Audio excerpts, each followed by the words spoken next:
Magandang hapon mga ka-faith. Welcome back to my channel. Ayan. Ngayon po ay hapon na naman kaya magluluto na naman tayo ng aming hapunan. Magluluto po tayo ng Filipino dish. Ayan, pagkakainin natin ang ating mga Chinese na amo ng Filipino dish. Ayan. Dahil ngayon po ay magluluto po tayo ng mamaya ko na lang po sasabihin mga ka-faith. Para sa ganon ay masurprise kayo. Charot. Ayan, ikigisa lang po natin ang bawang at saka yung sibuyas. Ayan, saka natin i- i-fry konti yung pig knuckle. So, ayan, keep on watching mga ka-faith.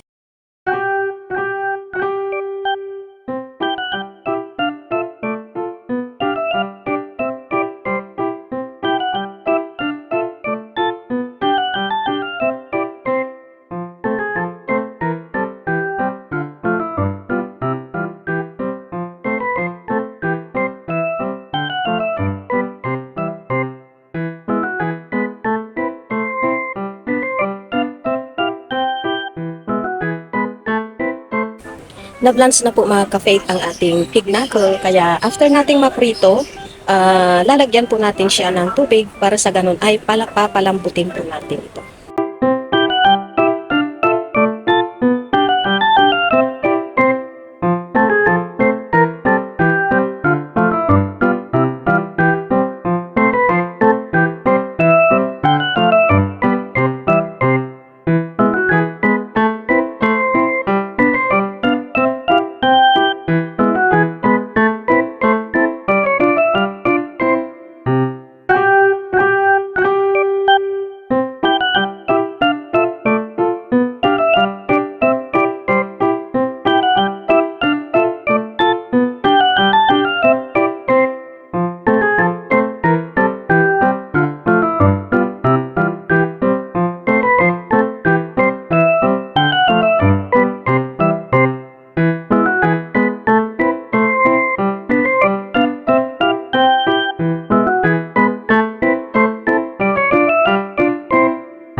Gagawin ay lalagyan po natin siya ng Sprite. Ito po ay makakatulong sa pagpapalambot ng ating karne. Ayan, bago natin lagyan ng tubig.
Ayan, maliit po mga ka-faith yung kawaling ginamit natin kanina, kaya isinaling ko po dito sa mas malaki.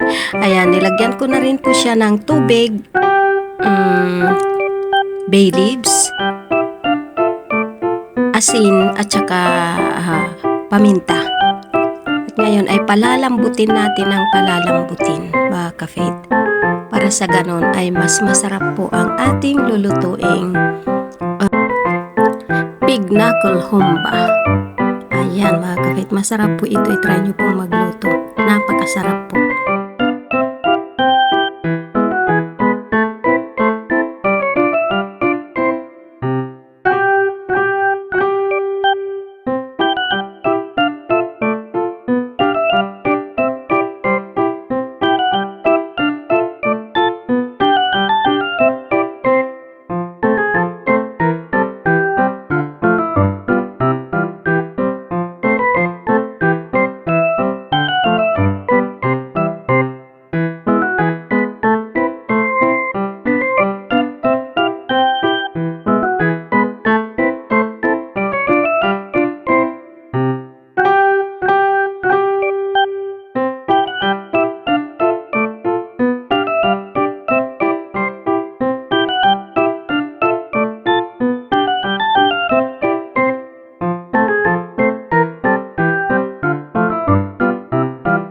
Ayan, medyo konti na lang yung tubig mga kafit, kaya nilagay ko na po yung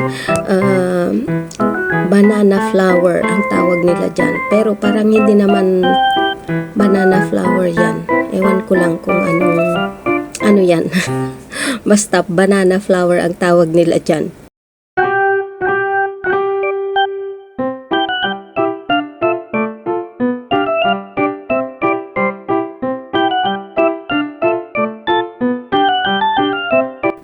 Ayan, maglagay din tayo mga kafit ng sliced pineapple para pampasarap din sa ating nilulutong humba.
At ayan, luto na po mga kafit ang ating Big Knuckle Humba.